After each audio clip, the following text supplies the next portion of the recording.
Hello dear students, मेरा नाम है इंद्रजीत सिंह और आप मुझे देख रहे हैं हमारे अपने चैनल आरटी अकेडमी पर। आरटी अकेडमी पर हम क्लास 12th की फिजिक्स, केमिस्ट्री, मैथ्स और बायोलॉजी इन 4 सब्जेक्ट के ईयर लॉन्ग लेक्चर सीरीज कर रहे हैं, यानी कि पूरा बोर्ड का सिलेबस अपने बोर्ड के एग्जामिनेशंस को ध्यान में रखते हुए हम यहाँ कंप्लीट कर रहे हैं।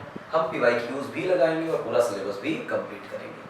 आज नया चैप्टर है, नया टॉपिक है काम मैग्नेटिक फोर्स का ही, लेकिन अभी तक हम काम कर रहे थे magnetic force on moving charges. अब हम काम करेंगे magnetic force on current carrying wire. Wire के ऊपर लगने वाला मैग्नेटिक फोर्स, यानी कोई वायर जो मैग्नेटिक फील्ड में रखा है, उस वायर पर कितनी फोर्स लगती है। आइए देखिए कैसे काम शुरू करते हैं वो देखिए। मान लीजिए कि एक टुकड़ा है वायर का, ऐसे मैं बड़ा टुकड़ा ले रहा हूं ताकि आपको वायर के एंड्स का अंदाजा ना रहे, और क्योंकि एंड्स का अंदाजा नहीं रहेगा तो बेहतर है। ये क्रॉस का मतलब है बोर्ड के अंदर परपेंडिकुलर इनवर्ट द प्लेन। ये है हमारी मैग्नेटिक फील्ड, आप गौर से देखिए और ध्यान रखिएगा पूरा सिलेबस जो अपना है वो कांस्टेंट बी फील्ड के लिए डिफाइंड है, वेरिएबल बी फील्ड अपने कोर्स में नहीं। इस वजह से जो भी ये बी फील्ड ली गई ये टाइम एंड स्पेस के साथ कांस्टेंट है, ये बदल नहीं रही। ध्यान रखें। अब इसमें आई करंट जा रहा है, तो ऐसा कहा जाता है कि जो फोर्स एक्सपीरियंस करता है ये पार्टिकल, एक्सपेरिमेंटल इसके पीछे थ्योरी नहीं है, थ्योरी तो हम एक्सपेरिमेंट्स के वेरिफिकेशन के बाद लेके आएंगे और थ्योरी से वेरीफाई कराएंगे।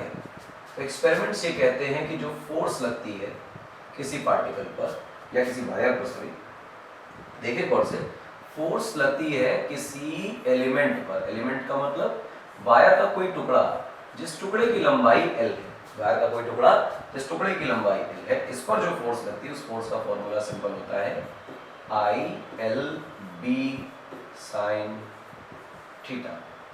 आई मतलब करंट जितना वायर में जा रहा है, बी मतलब बी फील्ड, एल का मतलब जितने सेगमेंट, जितने स्ट्रेट वायर की लेंथ के ऊपर फोर्स निकालना चाहते हैं। जो फोर्स है अगर उसमें एल लेंथ ली है तो ये ग्रीन से ग्रीन बाउंड्री के बीच में जो वायर है इतने टुकड़े पर फोर्स है, बाकी टुकड़ों पर फोर्स नहीं है। और साइन थीटा का मतलब ये है कि ये जो थीटा है ये एंगल है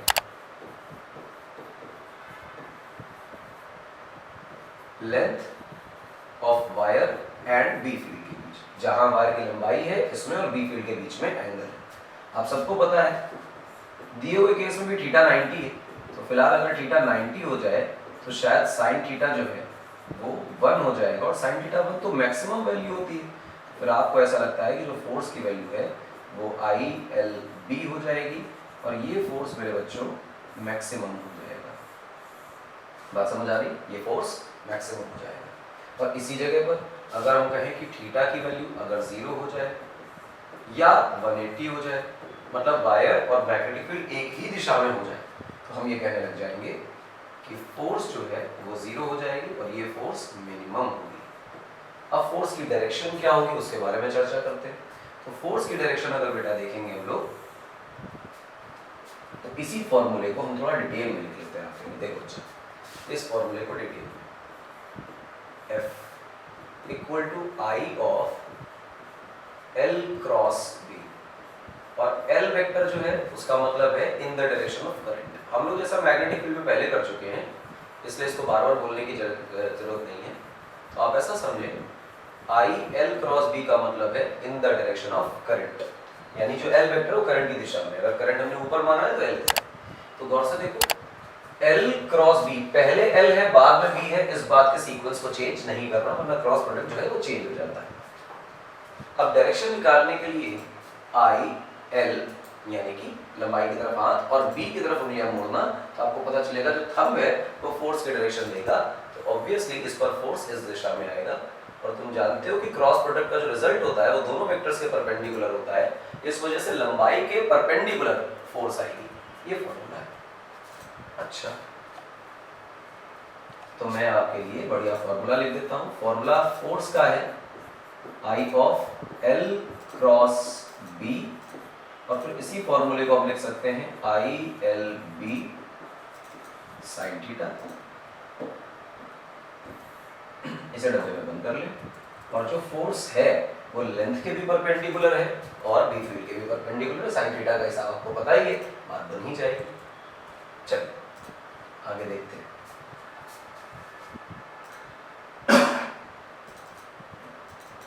मान लीजिए कि आपके पास कोई एक इनफाइनाइट वायर, ठीक है, इनफाइनाइट वायर, इसमें करंट है आई, और हम ये मान लेते हैं कि इस बोर्ड में अंदर की तरफ इस तरह, जैसे मैं क्रॉस बना रहा हूँ बोर्ड में इनवर्ट बी फील्ड। अब गौर से देखिए बी फील्ड को बेटा, तो ये बी फील्ड इनवर्ट है और हम मान के चल रहे हैं कि जो बी फील्ड है वो टाइम एंड स्पेस के साथ बच्चे कांस्टेंट, ठीक है, अच्छी बात है, कांस्टेंट। अब अगर मैं कहूँ कि करंट जो वायर में है वो 2 एम्पियर्स का है और जो बी फील्ड कांस्टेंट दी गई है वो 0.5 टेस्ला की है, तो मुझे बताइए कि इस वायर के 3 मीटर सेगमेंट पर कितनी फोर्स लगेगी। 3 मीटर सेगमेंट पर कितनी फोर्स लगेगी आप बताइए। तो इस सवाल को लगाना कोई बहुत बड़ी बात नहीं है, तुरंत ही चालू हो जाते हैं। फोर्स का फॉर्मूला हमें पता है कि होता है ILB sin थीटा, ये है फोर्स का फॉर्मूला।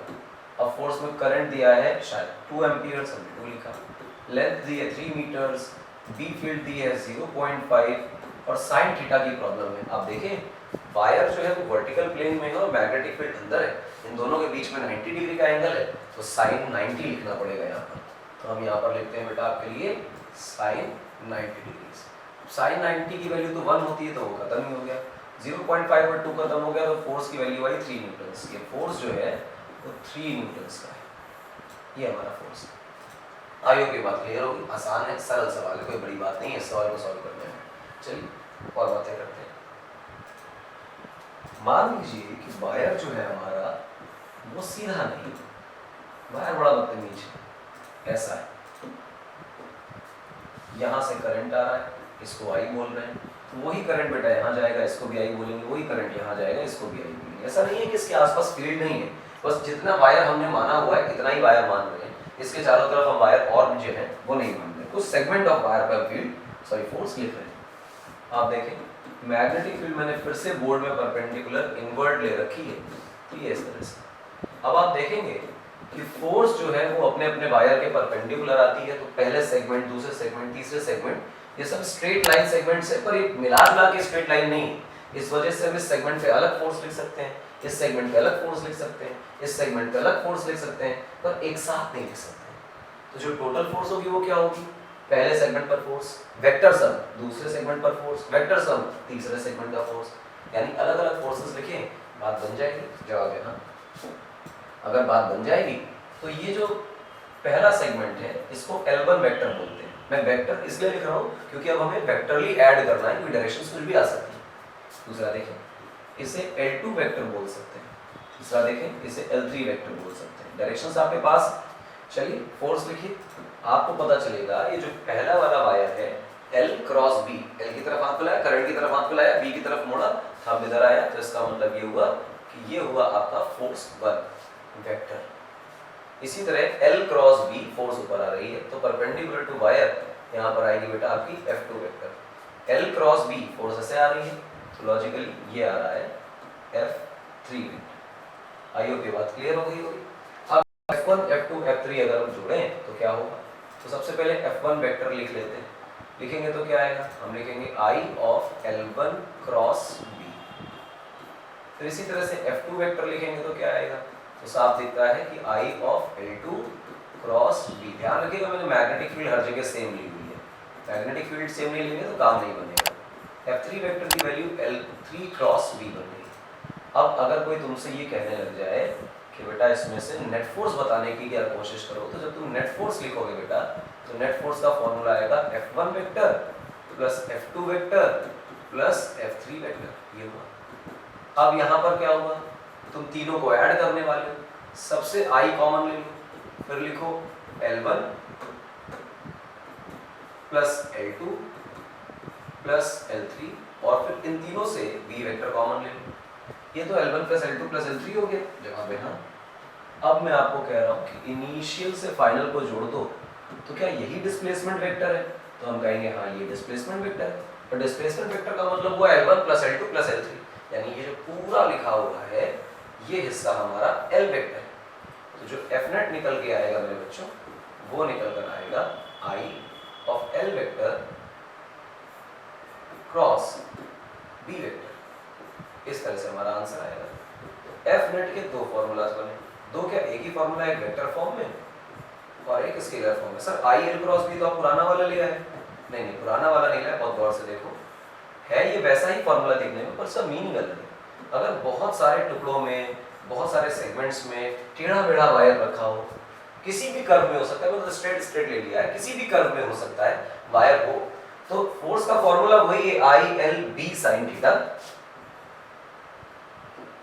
आई L B sine theta, formula वही, फॉर्मूले में कोई चेंज नहीं है। लेकिन जो एल वेक्टर इसकी डेफिनेशन बदल गई, जो एल इसकी डेफिनेशन बदल गई है। इस एल की डेफिनेशन का मतलब ये है कि एक एंड से दूसरे एंड को मिलाने वाली स्ट्रेट लाइन जो डिस्प्लेसमेंट वेक्टर है, ये हमारा एल है। वायर की ओरिजिनल लंबाई से हमें कोई फर्क नहीं पड़ता, ये इंपॉर्टेंट बात है, ध्यान रखिएगा। वायर की ओरिजिनल लंबाई से हमें कोई फर्क नहीं पड़ता। एल का मतलब है वायर के वन पॉइंट से अदर पॉइंट, एक एंड से दूसरे एंड के बीच में मिलाने वाली लाइन जो होगी वो होगा हमारा एल वेक्टर। इसी को हम दूसरी तरह से देख लेते हैं। देखो बेटा, इस तरह के प्रॉब्लम को, जैसे मान लो कि एक ये, जैसे ये, जैसे ये, ठीक, हम कहते हैं कि 3 मीटर्स का है और ये 2 मीटर्स का है और ये फिर से 3 मीटर्स का है, और करंट यहां से आ रहा है, करंट यहां से आ रहा है, करंट यहां से आ रहा है, और फिर ये कहा जा रहा है कि जो करंट है उसकी वैल्यू है 2 एम्पियर्स, और बी फील्ड जो है इस प्लेन में परपेंडिकुलर इनवर्ट जैसे हम बना रहे हैं वैसे दी होगी। अब आप बताइए कि इस बी फील्ड की वजह से इस पे कितनी फोर्स लगेगी। प्रोवाइडेड है कि बी फील्ड की वैल्यू 1 टकला है। तो देखो फोर्स का फॉर्मूला जो होता है बेटा, वो simply I L B sine theta होता है। लेकिन तुम्हें एल वेक्टर के बारे में विचार जरूर करना पड़ेगा, एल वेक्टर के बिना बात नहीं बनेगी। तो आप इसे एल वेक्टर समझे, इनिशियल पॉइंट और फाइनल पॉइंट। तो ये 2 मीटर ऊपर था तो शायद 2 मीटर ही नीचे रहने वाला है। तो हमारा एल वेक्टर 2 मीटर है। मुझे पूरे वायर की लेंथ से कोई मतलब नहीं है, इनिशियल पॉइंट और फाइनल पॉइंट को मिलाने वाली लाइन से मतलब है। तो गौर से देखिए बेटा क्या हो रहा है, करंट की वैल्यू 2 एम्पियर्स दे रखी है, एल की वैल्यू भी 2 मीटर्स है, बी की वैल्यू 1 है, और क्योंकि ये जो लेंथ है ये हमारे बोर्ड के प्लेन में और बी फील्ड प्लेन के परपेंडिकुलर है, तो थीटा फिर से 90 है, तो हम साइन 90 लिख देंगे, और साइन 90 लिखते ही कहानी खत्म, आंसर आ रहा है 4 न्यूटन। इस तरह से काम चलेगा। अच्छा, और करिए, और करते हैं। ये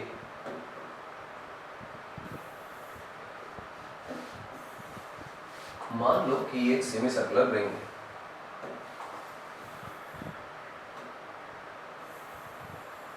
ऐसा, ये सेमी सर्कुलर रिंग है, ऐसा मान लो, और गौर से देखो, ये उसका सेंटर है, ये उसकी रेडियस है r। अगर ये उसकी रेडियस है r और करंट ऐसे बह रहा है I मान लेते हैं, ऐसे बह रहा है I, ये कहीं और भी जा रहा है, मुझे उससे कोई फर्क नहीं पड़ता। मैं आपको कह रहा हूँ कि प्लेन में परपेंडिकुलर इनवर्ड इस प्रकार से फोर्स दे रखी है, सॉरी बी फील्ड दे रखी है, और निकालना है कि पूरी ये हाफ रिंग में कितनी फोर्स लग रही है। तो आप इंटीग्रेट वगैरह ना करें, आप डायरेक्ट काम करें। बी की वैल्यू मान लीजिए कि बी। अब लॉजिकली क्लियर है कि मुझे अपना एल वेक्टर उसे लेना है जो कि वायर के इनिशियल पॉइंट से फाइनल पॉइंट के बीच हो, और इनिशियल से फाइनल का मतलब तो डायामीटर हो गया, और डायामीटर हो गया तो इसे हम डी लिख सकते हैं, और जब हम डी लिखेंगे तो डी की वैल्यू तो 2r के बराबर होगी, तो यहाँ पे हाँ, और ये 2r ही हमारा l बन गया। फिर हम कहेंगे जो फोर्स का फॉर्मूला है बेटा वो है I L B sine theta, current की वैल्यू करंट, एल की वैल्यू एल, बी की वैल्यू बी, व्हाटएवर, और साइन की जगह साइन 90 लिखना चाहिए, provided B field perpendicular to plane है और एल वेक्टर हमारा इसी प्लेन में रखा हुआ है। इसकी वैल्यू तो 1 हो गई। आई बेटा ऐसे ही रहा, एल की वैल्यू हम लोग लिख लेंगे बेटा 2r, क्योंकि जो दो पॉइंट्स के बीच मिलाने वाली लंबाई है वो 2r के बराबर है। अब इसमें डेटा दे दिया जाए तो आप इसे सॉल्व कर लेंगे। इस तरह से किसी भी तरह का उलझुल वायर हो जाए, बीच की दूरी पता है तो बात बन जाएगी। चलिए दो वायर्स एक दूसरे पर कैसे फोर्स लगाते हैं वो देखते हैं। एक केस है बच्चों दो पैरेलल इनफाइनाइट वायर्स का। किनका? दो पैरेलल इनफाइनाइट वायर्स का। देखिए बेटा ऊपर की तरफ करंट जा रहा है I1 और इसमें भी ऊपर की तरफ करंट जा रहा है I1। जब भी दोनों में करंट सेम डायरेक्शन में जाएगा तो हम कहेंगे वायर्स पैरेलल है। कैसे वायर्स हैं? पैरेलल वायर्स, ठीक है ना। जब भी दोनों वायर्स में एक ही डायरेक्शन में करंट जाएगा तो हम कहेंगे वायर्स पैरेलल है। इंपॉर्टेंट है। और अब इन वायर्स के बीच का जो सेपरेशन है बेटा उसे देखो, तुम उसे डी बोलोगे कि डी सेपरेशन। और फिर ये कहा जा रहा है कि वायर 1, वायर 2, वायर 2 पर वायर 1 की वजह से कितना फोर्स है इसकी चर्चा करो। ठीक, वायर 2 पर जो फोर्स होगी वो होगी I2 अपने करंट से इंटू L इसकी लंबाई इंटू B, B किसी और की वजह से, जैसे मैं करंट एलिमेंट हूं तो ILB sin थीटा में I तो मेरा यूज होगा, लंबाई भी मेरी यूज होगी, लेकिन मैग्नेटिक फील्ड तो किसी दूसरे सोर्स की होगी ना। मैं अपनी मैग्नेटिक फील्ड से खुद पे कोई फोर्स नहीं लगाने वाला, मैं अपनी मैग्नेटिक फील्ड पे खुद से फोर्स नहीं लगाऊंगा, जबकि किसी और की मैग्नेटिक फील्ड मेरे ऊपर फोर्स लगाएगी।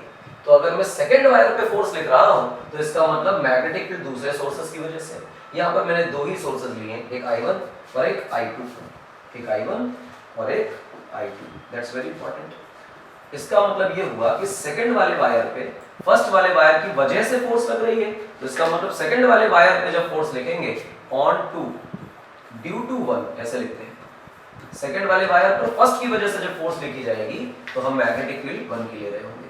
अब इस लंबाई को आप क्रॉस मल्टीप्लाई करके नीचे भेज दीजिए, तो हम यहाँ पर फोर्स नहीं, फोर्स पर यूनिट लेंथ निकाल रहे हैं। क्या निकाल रहे हैं? Force per unit length. Important है। अब आपके पास फॉर्मूला क्या बना इसका? I2 into B1। अब बात आती है B1 कैसे लिखा जाए, तो हम लोगों को इनफाइनाइट वायर की फील्ड का फॉर्मूला है।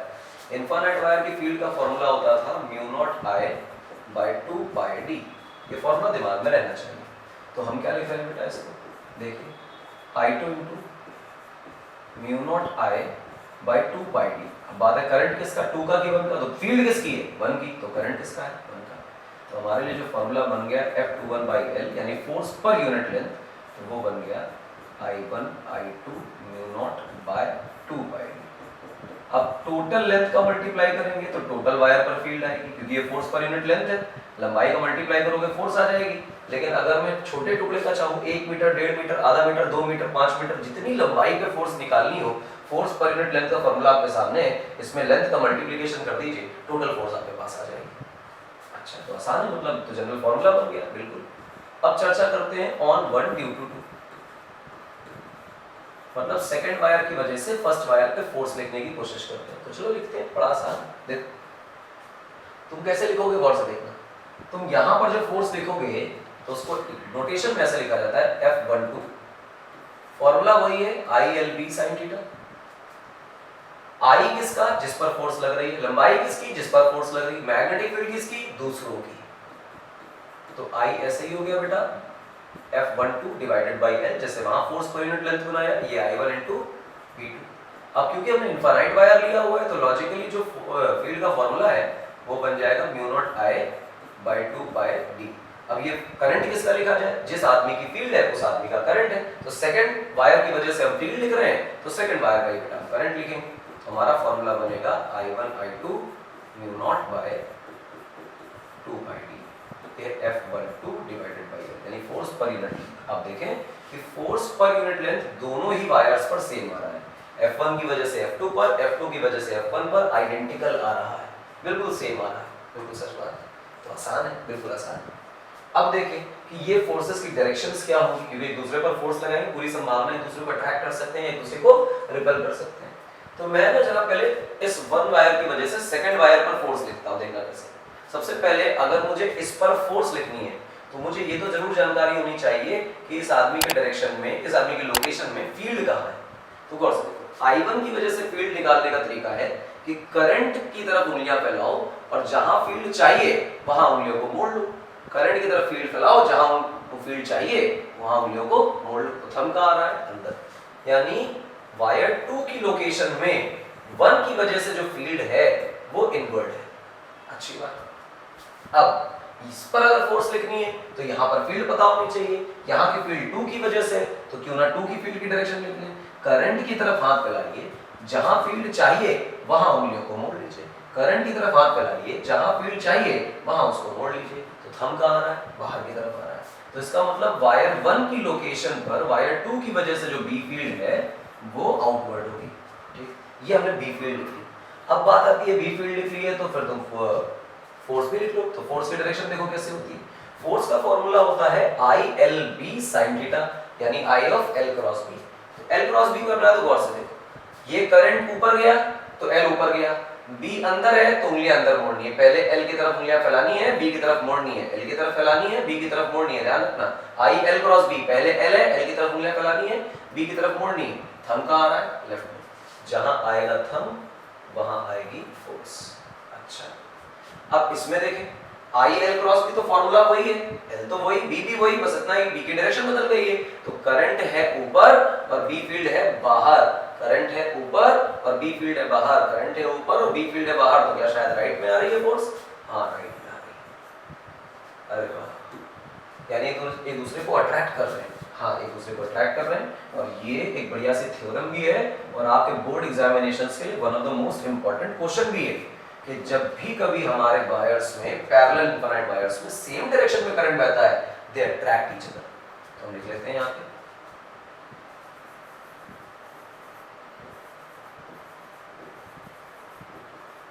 when currents are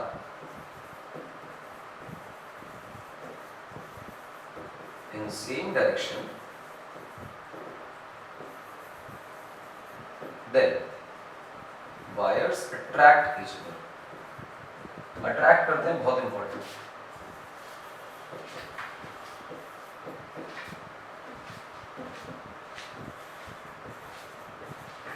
जब भी वायर्स में करंट एक डायरेक्शन में जाएगा तो एक दूसरे को अट्रैक्ट करेंगे। ये प्रॉब्लम मानकर चलिए कि one of the most important topic, इसे तो बिल्कुल नहीं इग्नोर करना। अच्छा, आगे इसी टाइप का एक दूसरा प्रॉब्लम बेटा आपको कराता हूँ। ये वायर इनफाइनाइट है, ये वायर इनफाइनाइट, दोनों पैरेलल हैं, दोनों के बीच का कुछ सेपरेशन है। इस सेपरेशन को मेरे बच्चों हम डी बोल रहे हैं, कुछ भी बोल सकते हैं, फर्क नहीं पड़ता है। इसमें ऊपर, इसमें नीचे करंट जा रहा है। लेट्स से ये I1 है, लेट्स से ये I2, और फिर पूछा जा रहा है 1 पर 2 की वजह से फोर्स, 2 पर 1 की वजह से फोर्स, जो चीजें थी वही चल रही हैं। तो हम कहेंगे ऑन 2 ड्यू टू 1, तो हम लिखेंगे F21। F21 का फॉर्मूला ILB, जिस पर फोर्स निकाली जा रही है उसका करंट, दूसरों की फील्ड। क्लियर है मेरी बात? अब B1 का फॉर्मूला देख ले, क्या बनेगा बेटा? F21 divided by L, L को मैंने नीचे भेज दिया, सेम टू सेम वही प्रोसीजर, इसलिए जल्दी लिखते हैं। B1 का फॉर्मूला बनेगा बेटा mu naught I1 over 2 pi D। आप देखें, फोर्स पर यूनिट लेंथ का मेरे पास फॉर्मूला आ गया I1 I2 mu not by 2 pi D। अब अगर आप इसे देखें तो एग्जैक्टली वही फॉर्मूला बन के आ जा रहा है जो पिछली बार बन के आया था। ऑब्वियसली वही आएगा, उसका कारण ये है कि कॉन्फ़िगरेशन में कोई चेंज नहीं, सिर्फ करंट की डायरेक्शन बदली है। करंट की डायरेक्शन बदलने से सिर्फ फील्ड की डायरेक्शन बदल सकती है, और फील्ड की डायरेक्शन बदलने से सिर्फ फोर्स की डायरेक्शन बदल सकती है। यानी इस केस में जो कुछ बदलेगा उसे हम डायरेक्शन बोलेंगे। बाकी मैग्नीट्यूड्स में कोई चेंज नहीं आएगा, वो दिख भी रहा है कि मैग्नीट्यूड्स आर सेम। अब देखें, इसी की जगह हम लिख ले बेटा on 1 due to 2, first wire पर फोर्स सेकंड वायर की वजह से। तो फोर्स का फॉर्मूला F12 लिखेंगे, इसे फॉर्मूला होता है ILB sin थीटा। अच्छा, और ध्यान दीजिएगा इन सब में I का मतलब जिस पर फोर्स निकालनी है उसका करंट, दूसरों की फील्ड, इस तरह से F12 divided by L equal to I1 B2। अब B2 कैसे लिखेंगे? क्योंकि इनफाइनाइट वायर है तो इनफाइनाइट वायर का फॉर्मूला लगाएंगे। फॉर्मूला होगा मेरे बच्चों mu naught I2 by 2 pi D। Second wire की फील्ड है, इस वजह से सेकंड वायर का करंट ले लिया। हमारा फॉर्मूला बना I1 I2 mu naught whole divided by 2 pi D। ये है F12 डिवाइडेड बाय L। आप देखिएगा बच्चों, आपको लगेगा कि ये वही फॉर्मूला आ गया जो अभी यहाँ लिखा था, जो पहले किया था। इन दो डेरिवेशंस में कोई अंतर नहीं है। जो डिफरेंस है वो फोर्स की डायरेक्शन में। फोर्स की डायरेक्शन में कैसा डिफरेंस आता है वो आपको बताते हैं, गौर से देखिएगा। एकदम आसान, वही जो अभी किया हमने। अगर यहाँ पर चाहिए फोर्स तो यहाँ पर निकालनी पड़ेगी बी फील्ड, और यहाँ पर चाहिए फोर्स तो यहाँ निकालनी पड़ेगी बी फील्ड। अच्छा, इस वायर 1 पर जो फोर्स होगी वो सेकंड वायर की फील्ड की वजह से होगी, वायर 2 पर जो फोर्स होगी वो फर्स्ट वायर की फील्ड की वजह से होगी। तो एक काम करो, फर्स्ट वायर की फील्ड कहाँ है ये निकाल लें। तो फर्स्ट वायर का करंट ऊपर है, फील्ड राइट में निकालनी है, उंगलियां मोड़ेंगे थंब कहाँ आएगा, अंदर, तो बी फील्ड कहाँ आई, अंदर। और बढ़िया। सेकंड वायर को देखो, सेकंड वायर का करंट कहाँ है, नीचे, फील्ड कहाँ निकालनी है, लेफ्ट में, उंगलियां मोड़ेंगे थंब कहाँ आएगा, अंदर। ध्यान देना करंट इस बार नीचे हो गया, ऊपर नहीं है, तो करंट की डायरेक्शन में उंगलियों को फैलाएंगे और जहां फील्ड निकालनी है वो वायर 1 की लोकेशन वहां मोड़ देंगे, तो थंब कहाँ आएगा, अंदर। अंदर आया तो फील्ड भी कहाँ आई, अंदर। ये बेटा फील्ड की डायरेक्शन होगी। अब चर्चा होगी बेटा फोर्स की डायरेक्शन की। तो फोर्स की डायरेक्शन का फॉर्मूला हम लोगों ने देखा है I L B sine theta, यानी आई एल क्रॉस बी। तो फोर्स के लिए हम लोग करते हैं बेटा L cross B. L cross B का मतलब करंट की दिशा में उंगलियों को फैलाते हैं और बी की दिशा में मोड़ते हैं। तो गौर से देखो बेटा, करंट की दिशा में हमने उंगलियों को फैलाया और बी फील्ड अंदर है, बी फील्ड क्रॉस लगा हुआ है, तो हमने अंदर की तरफ उंगलियों को मोड़ा, फोर्स आई लेफ्ट में।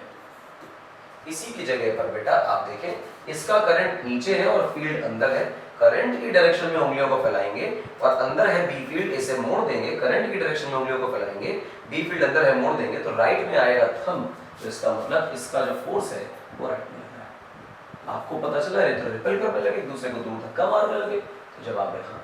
करंट ऑपोजिट डायरेक्शन में होने को हम लोग कहा करते हैं तो वायर्स एंटी पैरेलल, और एंटी पैरेलल करंट्स में हमेशा वायर्स रिपेल करते हैं। हम यहाँ लिख लेते हैं, पूरा बड़ा बड़ा नहीं लिखेंगे, प्रिसाइज लिखेंगे। In case of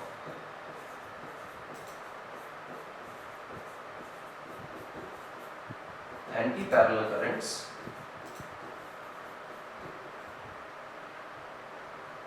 wires repel each other.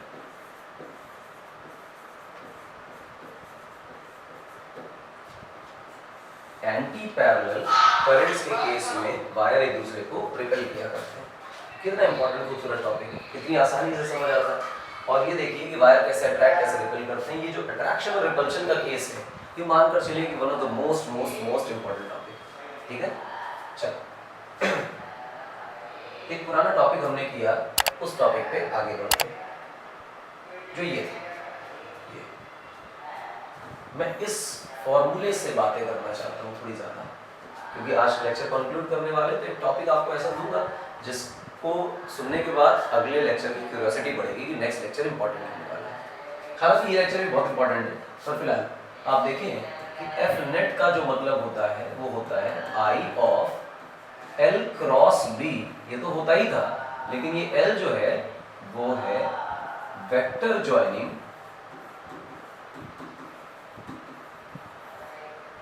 Two ends of wire. Wire को दो एंड जोड़ने वाला वेक्टर है। वायर की टोटल लंबाई से कोई फर्क नहीं पड़ता, ये वेक्टर है, दो पॉइंट्स को जोड़ रहा है। वायर टेढ़ा मेढ़ा उससे कोई फर्क नहीं पड़ता, हमने यहाँ पे देखा भी था, ऊपर देखें, ये दो एंड्स को जोड़ने वाला वेक्टर है। चलो आगे देखो, अगर मैं कहूँ कि we have a close loop like this, we have a close loop like this, we have a close loop like this, we have a closed loop like this, तो आप बताइए इन क्लोज लूप में L vector कितना है। तो हम कहेंगे in close loops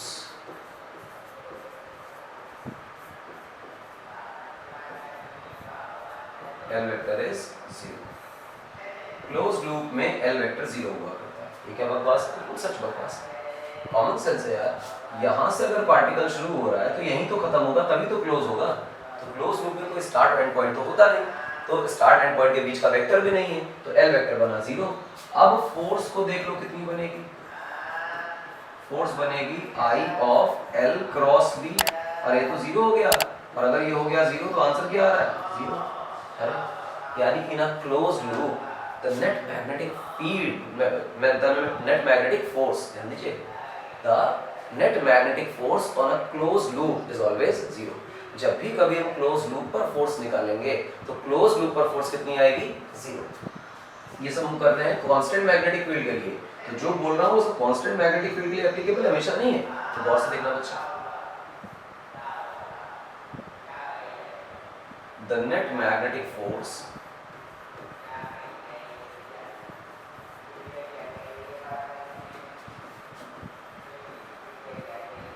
on a closed loop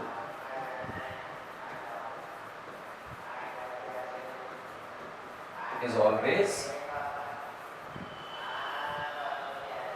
zero. The net magnetic force on a closed loop is always zero. जब भी आप नेट मैग्नेटिक फोर्स निकालेंगे किसी क्लोज लूप पे तो वो हमेशा जीरो आएगी। और जीरो आने का कारण क्या है? जीरो आने का कारण है ड्यू टू एल वेक्टर बराबर जीरो, क्योंकि उसमें कोई स्टार्टिंग और एंडिंग पॉइंट मौजूद नहीं, इस वजह से क्लोज लूप पर फोर्स जीरो आएगी। तो क्लोज लूप पर जीरो आएगी तो क्लोज लूप का तो कोई केस ही नहीं बनेगा, नहीं बनेगा। खास बात है, आप देखें एक छोटी सी चीज मैं आपको बोल देता हूँ। ये एक रॉड है, इस रॉड पर ऊपर फोर्स लगाओ F और नीचे फोर्स लगाओ F। हाँ, ये 11th क्लास का जो पढ़ा हुआ कपल है। तो अगर मैं कहूँ कि नेट फोर्स कितना है तो तुम कहोगे ऊपर फोर्स है नीचे फोर्स है, नेट फोर्स जीरो। लेकिन क्या ये घूमने वाला है? तो जवाब है हाँ, घूमने वाला है। अगर इसकी लंबाई L मान ली जाए तो जो टॉर्क होगा मेरे बच्चे, वो टॉर्क होगा 2 इंटू F इंटू L, ये टॉर्क होगा। तो आप देखें नेट फोर्स जीरो होने का मतलब ये नहीं है कि वो घूम नहीं सकता, it is allowed to rotate. तो पूरी संभावना है कि हमारा क्लोज लूप भी टॉर्क एक्सपीरियंस करे और घूम जाए। वायर पर फोर्स होती है, क्लोज लूप पर नेट फोर्स जीरो होती है, और क्लोज लूप पर नेट फोर्स जीरो होने के बाद उस पर लगता है टॉर्क, और क्योंकि लगता है टॉर्क तो अब कहानी फोर्स से बदलकर हो जाएगी टॉर्क की। हम करेंगे चर्चा अगले लेक्चर में torque on a close loop और मैग्नेटिक मोमेंट की। दो कॉन्सेप्ट आपको देंगे, इसके बाद हम लोग स्विच कर जाएंगे अगले चैप्टर की ओर। चलिए आज के लेक्चर को यहाँ कंक्लूड करते हैं, कहानी को करते हैं खत्म। मिलते हैं अगले लेक्चर में। Thanks for watching again. पूरे साल के लिए हमें फॉलो करते रहिए। आपका कोर्स जो बोर्ड में आ रहा है स्ट्रिक्टली वही पढ़ा रहे हैं, तो बिल्कुल स्ट्रिक्टली फॉलो करते रहिए। मैग्नेटिक मोमेंट और torque on a closed current carrying loop के लिए इंतजार करिए अगले लेक्चर का। मिलेंगे परसों। Till then thank you.